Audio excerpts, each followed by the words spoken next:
Asking permission. There are two types of people when it comes to asking permission. Person number one is someone who knows that they have to ask permission from somebody else to do something, and they do so with a sense of respect, and they then proceed, get permission granted, and then move forward. Perhaps that person can also be rejected, but that person acts with a sense of menschlichkeit. Person number two is the person who knows that they have to ask permission from the other person who's going to be impacted, and that person knows that they might be rejected, and therefore they say, I'm not going to even ask permission. Instead, I'm just going to do what I want to do, and then after the fact, if there's a problem, I'll say sorry. I'll get permission then. Which one is the better approach? The answer is in our Parsha. Moshe Rabbeinu is commanded by HaKadosh Baruch Hu, go back to Mitzrayim and be the manhig, be the leader of the Jewish people, take my people out of Mitzrayim. What does Moshe do next? Vayashav el Yeser Chosna. He goes to his father-in-law. And the Medrash explains to us that he goes for the following reason. Levakesh Rishusa. To ask for his father-in-law's permission. Permission for what?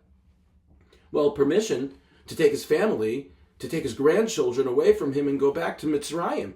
Now, they didn't actually go into Mitzrayim. Aaron stopped that, but certainly it would seem that at that moment, Moshe was going to take them all away. So why did Moshe have to ask? Because Moshe was being makir tov. Moshe was recognizing all the good that Yisro's father-in-law did for him by giving him not only his wife, but by giving him place, a sanctuary, while he was on the run.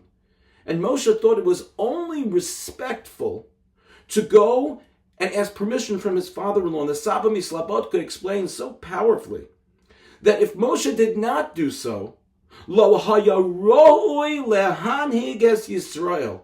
If Moshe was missing that character trait of being a person who recognized the good was makir tov, and in this case, therefore, asking permission from his father-in-law, had he not done that, then he would not be the type of person with the character traits that would be worthy of being the leader of the Jewish people and taking them out of Mitzrayim.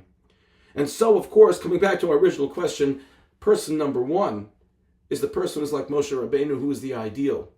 The person who recognizes the impact of our decisions on other people. The person who is very much aware of their own midos, of their own traits, and wants to be upfront, respectful, courteous to others, to those who are around him or her, and therefore make sure to bring them together and unify everyone who is involved, as opposed to making a machlokas and dividing people. May we be zoche, may we merit in our lives that when we make these decisions, we follow the path of Moshe Rabbeinu, we're makir tov, and ask permission from those that we know deserve for permission to be asked of them. Thank you for listening, and have a good Shabbos.